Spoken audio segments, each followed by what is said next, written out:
Hey, and welcome back to the Ruby Tuesday. It's been a while. My name's Ruben, and I've been doing reviews for 10 years. I have a background in film. If you're new to this, basically this is what I talk about, is the new stuff that's coming out, streaming, whether it's anime, movies. This time, it's a Netflix series called Death by Lightning. It's a limited series, which I was immediately attracted to. And so while I was putting up my comics on eBay to try and make a bit of extra money today, I was watching these 4 episodes. Non-spoilers, even though if you know the history, then you know kind of what the story is going into this, but it's mostly the dramatized version. It's not docu-style, it's completely drama, but it's got a packed cast. So is this worth your time?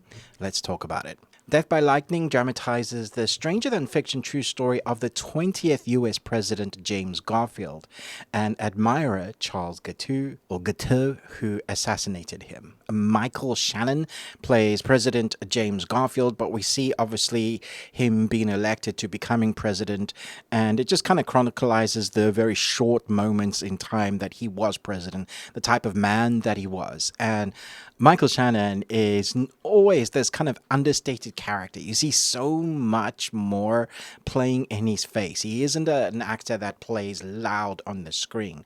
Well, for the most part. Mostly. And you get exactly what emotional state he's going through, but in an understated way.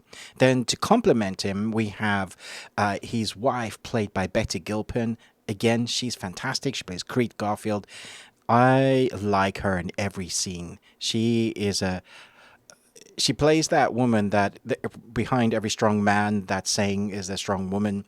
That is the character she plays here. Always kind of lifting him up, kind of dealing with what it means to be in politics. Then we have all of the language that it's around it, and it feels very much like a West Wing alumni, even though it's back in the day. I wanted to mention Bradley Whitford, who plays James Blaine in this series. He's, again, one of those characters or actors that when you see them appear on screen, you kind of breathe a sigh of relief because you know you're going to get something of substance, and that's what I felt like when I was getting his character. We have some great, I think, character growths from some of our actors here.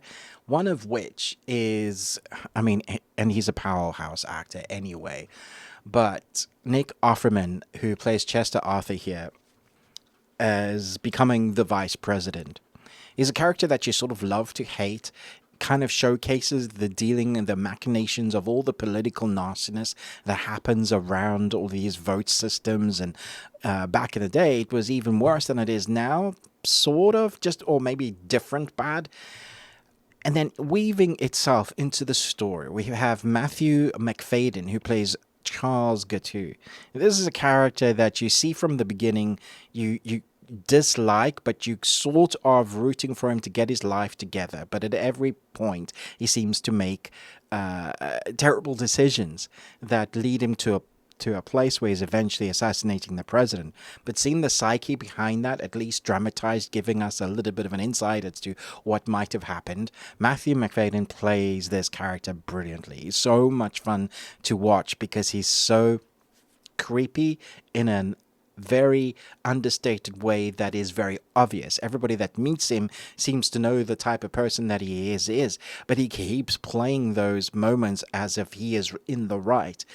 So you see the psyche of the mind being broken down to where it leads him up into believing that the course that the decision-making tree, as it were, in his mind, the place where he ends up to having to make that assassination is very interesting to watch. And that is weaved beautifully through the 4 episodes. And I liked about this is it's a one and done limited series. It doesn't outstay its welcome, and the pacing, even though it's all kind of political machination, keeps it well edited because we have that story thread throughout, following where he's going, as well as this really great president, or the little bit we know of him, at least depicted within this story, the traumatized version or moments of this life being mixed in with this kind of guy that is mentally unstable, makes for a really interesting, fun watch. It's short, which I like. Often Netflix series anytime something gets popular, they'll leave it on a sort of a cliffhanger. But I think they're starting to realize that people are tuning out because they have so many seasons of it's popular, but then they cancel, or it's not as popular as Netflix wanted, so they cancel it, or the writers didn't live up to what the creators wanted. You know, they have many series that have been adapted by books. So it's nice to have a series that comes in just a little bit under the radar, talking about something that if you're not from America, like I'm not, you probably wouldn't know much about that history unless you're a history buff. So this might be a little bit new for you.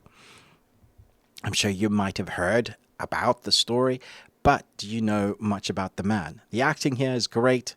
The score, cinematography, it looks great, but I mean, as soon as you watch it, you'll know that you're in for a sort of powerhouse reflection at what could have happened, not necessarily what did happen.